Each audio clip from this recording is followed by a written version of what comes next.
एक समय की बात है, पार्वती जी के साथ भगवान शिव भ्रमण करते हुए धरती पर अमरावती नगर में आए। वहाँ पर राजा ने शिव जी का एक विशाल मंदिर बनवाया था। शिव जी वहीं ठहर गए। एक दिन पार्वती जी शिव जी से बोली, हे नाथ आइए, आज चौरस खेलते हैं। खेल शुरू हुआ। उसी समय पुजारी जी आए। पार्वती जी ने पूछा, पुजारी जी बताइए जीत किसकी होगी? वह बोले, भगवान शंकर की। पर अंत में जीत पार्वती जी की हुई। पार्वती जी ने झूठी भविष्यवाणी के कारण पुजारी जी को कोढ़ी होने का श्राप दे दिया और वह कोढ़ी हो गए। कुछ समय बाद उसी मंदिर में स्वर्ग से अप्सराएं पूजन करने के लिए आईं और पुजारी जी को देखकर उनसे कोढ़ी होने का कारण पूछा। उनके प्रश्नों का उत्तर देते हुए पुजारी जी ने सारी बात बता दी। तब अप्सराओं ने उन्हें 16 सोमवार का व्रत करने के बारे में बताया और महादेव से अपने कष्ट हरने के लिए प्रार्थना करने को कहा।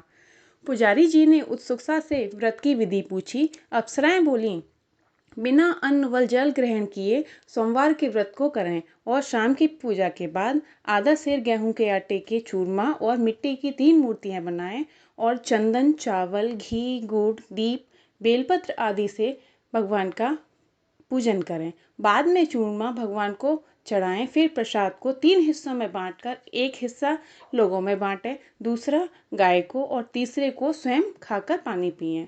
इस विधि से 16 सोमवार का व्रत करें और 17वें सोमवार को 5 से गेहूं के आटे की बाटे की चूरमा बनाकर भोग लगा दें। फिर परिवार के साथ प्रसाद ग्रहण करें। ऐसा करने से तुम्हारे सारे मनोरथ पूर्ण हो जाएंगे। यह कहकर अप्सराएं स्वर्ग को चली गईं। पुजारी जी उनकी बताई हुई विधि के अनुसार ही पूजा करने लगे और रोग मुक्त हो गए। कुछ दिन बाद शिव पार्वती दोबारा उस मंदिर में आए। पुजारी जी को कुशल पूर्वक देखकर पार्वती जी ने उनसे रोग मुक्त होने का कारण पूछा। तब पुजारी जी ने उनसे 16 सोमवार व्रत की महिमा का वर्णन किया, जिसके बाद माता पार्वती ने भी यह व्रत किया। फलस्वरूप रूठे हुए कार्तिकेय जी माँ के आज्ञाकारी पुत्र हुए। इस पर कार्तिकेय जी ने भी माँ गौरी से पूछा, माँ क्या कारण है कि मेरा मन आपके चरणों में लगा हुआ है? जिस पर उन्होंने अपने व्रत के बारे में बताया। तब गौरी पुत्र ने भी व्रत किया। इसके फलस्वरूप उन्हें अपना बिछड़ा हुआ मित्र मिला। मित्र ने स्वयं ही अचानक मिल जाने का कारण पूछा और फिर व्रत की विधि जानकर उसने भी विवाह की इच्छा से 16 सोमवार का व्रत किया। इस व्रत के फलस्वरूप वह विदेश गया और वहां के राजा की कन्या का स्वयंवर था। उस राजा ने यह प्रण कर रखा था कि हथनी जिसको भी माला पहनाएगी उसी के साथ वह अपनी पुत्री का विवाह करेगा। वह ब्राह्मण भी स्वयंवर देखने की इच्छा से एक ओर जा बैठा।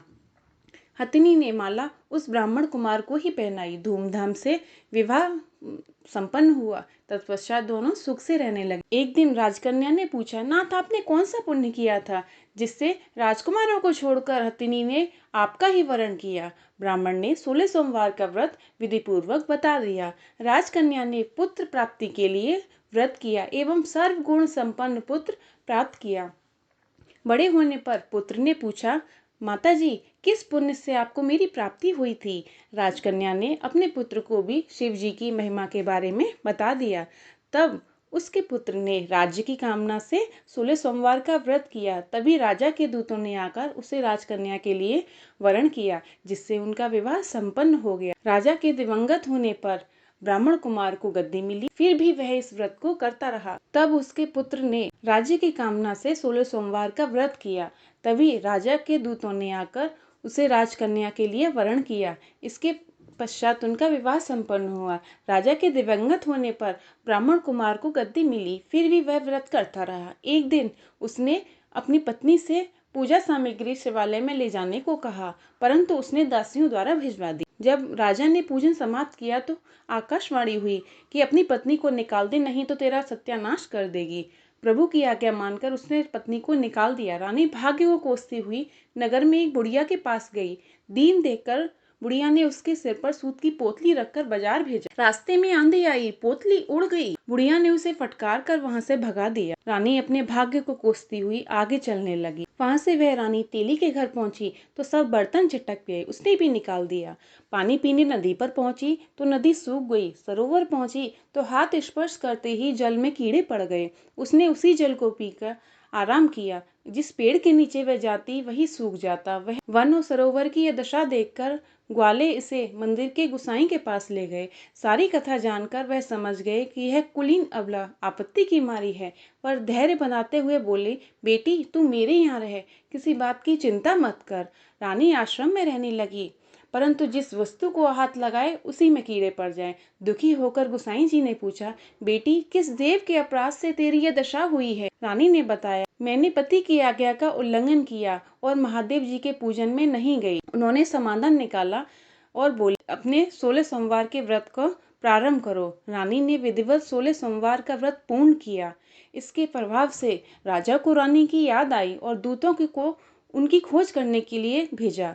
आश्रम में रानी को देखकर राजा को पता बताया गया। तब राजा ने वहां आकर गुसाई जी से कहा, महाराज यह मेरी पत्नी, शिवजी के रुष्ट हो जाने पर मैंने इसका परित्याग कर दिया था और आज उन्हीं की कृपा से इसे लेने आया हूँ।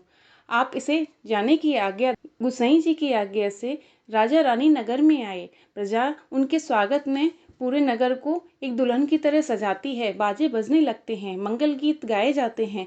इसी के साथ राजा शिवजी की कृपा से हर वर्ष 16 सोमवार के व्रत को कर रानी के साथ आनंद के साथ रहने लगा और अंत में शिवलोक को प्राप्त हुआ।